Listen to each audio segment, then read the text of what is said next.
मध्येच बेंचला कान लावून मग तबला वाजवत बसायचं.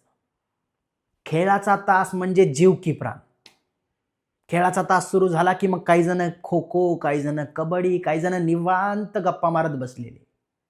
पण खेळाच्या तासात जर दुसरे सर येऊन शिकवणार असतील तर मग त्यांचा भयंकर राग. कॉम्प्युटरचा तास असेल तर मग चप्पल बाहेर काढायची आणि कॉम्प्युटर हॉलमध्ये जाऊन बसायचं. कधी कॉम्प्युटर वापरलं नाही. मग आला तो शाळेचा शेवटचा तास. शाळा सुटण्याच्या 10-15 मिनिट आधीच सगळ्यांनी दप्तर पॅक केलेली असायची आणि एकदा का टोल पडला की सगळीजण ओरडत बाहेर पडायची.